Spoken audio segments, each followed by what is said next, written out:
हो गया, ठीक। आज हम पढ़ेंगे पूर्वी घाट और पश्चिमी घाट, ठीक है। सबसे पहले लेते हैं हम पश्चिमी घाट, ठीक।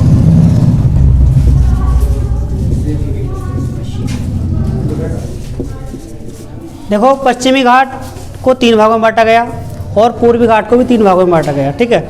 पश्चिमी घाट को भी 3 भाग और पूर्वी घाट को भी 3 भाग। तो पहले सबसे पहले पढ़ेंगे हम पश्चिमी घाट, ठीक।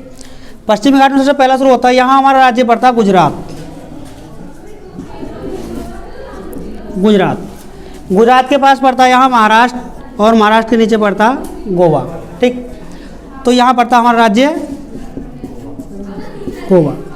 तो सबसे पहला जो हम घाट पढ़ते हैं पश्चिमी घाट में, तो गुजरात से लेकर गोवा तक का भाग। क्वेश्चन आता है कि गुजरात से लेकर गोवा तक के भाग को किस नाम से जाना जाता है।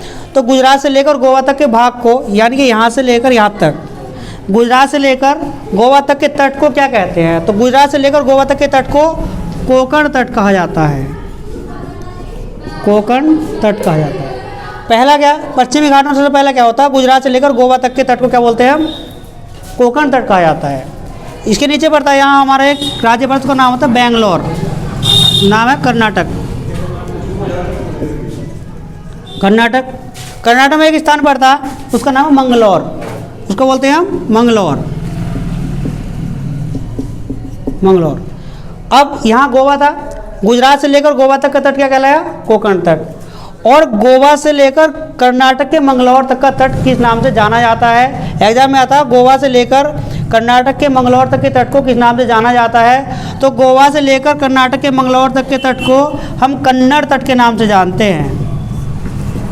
कन्नड़ तट, यानी कि गोवा से लेकर कर्नाटक के मंगलौर तक के तट को बोलते हैं कन्नड़ तट। अब यहाँ नीचे हमारा जो राज्य है यहाँ केरला, यानी केरल। अब केरल है यहाँ सब भारत का सबसे दक्षिणतम तटीय बिंदु पूछा जाता है। भारत का सबसे दक्षिणतम तटीय बिंदु क्या होता है, तो भारत का सबसे दक्षिणतम तटीय बिंदु होता है कन्याकुमारी। अभी जो कन्याकुमारी पड़ता है हमारे पड़ता है तमिलनाडु राज्य में। कन्याकुमारी बिंदु क्वेश्चन आया कई बार पेपर में, कन्याकुमारी बिंदु कहाँ पड़ता है, एक तो भारत के दक्षिण में, भारत का दक्षिणतम बिंदु है। और किस राज्य में पड़ता है, ये पड़ता है कन्याकुमारी, पड़ता है तमिलनाडु राज्य में।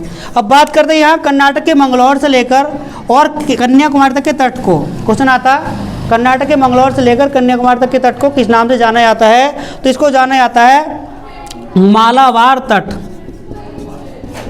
मालाबार तट क्वेश्चन आएगा, कर्नाटक के यानी कि मालाबार तट कहाँ से कहाँ तक के क्षेत्र को माना जाता है, तो कर्नाटक के मंगलौर से कन्याकुमारी तक के तट को किस नाम से जाना जाता है, मालाबार तट के नाम से जाना जाता है। तो 3 तट तो पश्चिमी घाट में पड़ते हैं और 3 तट पड़ते हैं पूर्वी घाट में। ये हो गए हमारे पश्चिमी घाट के तट और इधर पढ़ेंगे हम पूर्वी घाट के तट, ठीक है। पूर्वी घाट के तट,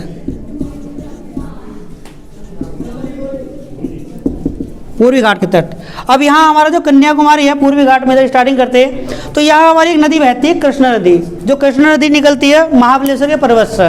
महाबलेश्वर का पर्वत पड़ता है कर्नाटक में, महाबलेश्वर का पर्वत कर्नाटक में पड़ता। तो महाबलेश्वर के पर्वत से 5 नदी और निकलती है, एक तो कृष्णा, सरस्वती, गायत्री, बेन्ना, कोयना, जिनमें कृष्णा बहुत मोस्ट है।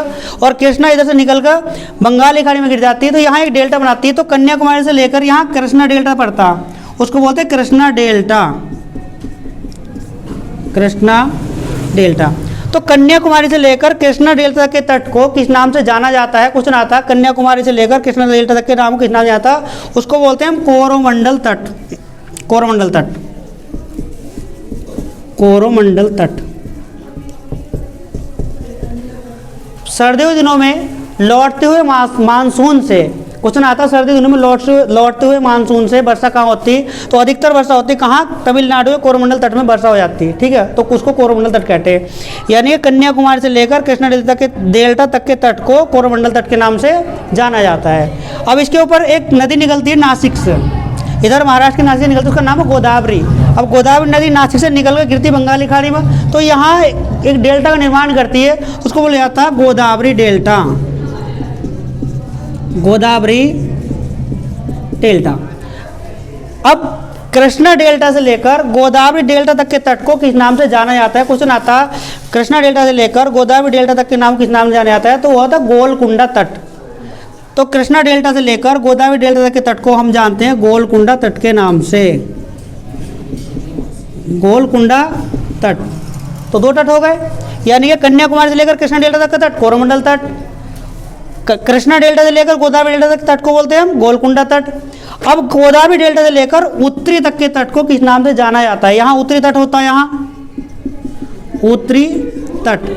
गोदावरी डेल्टा से लेकर उत्तरी तक के तट को बोलते हैं उत्तरी सरकार तट, उत्तरी सरकार तट। ये हमारे पश्चिमी घाट और पूर्वी घाट के तट, तीन इधर पाए जाते हैं, तीन इधर पाए जाते हैं। एक बार और देख लो, गुजरात से लेकर गोवा तक का कोंकण तट, गोवा से लेकर मंगलौर तक का कन्नड़ तट, इसका एक नाम और कन्नड़ का केंद्रा तट ही बोलते हैं इसको हम, केंद्रा तट।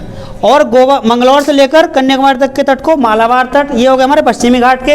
अब पूर्वी घाट के कन्याकुमारी से लेकर कृष्णा डेल्टा तक कोरोमंडल तट, कृष्णा डेल्टा से गोलकुंडा, कृष्णा डेल्टा से गोदावरी डेल्टा तक के तट को गोलकुंडा तट, और गोदावरी डेल्टा से उत्तरी तक के तट को उत्तरी सरकार तट के नाम से जाना जाता है।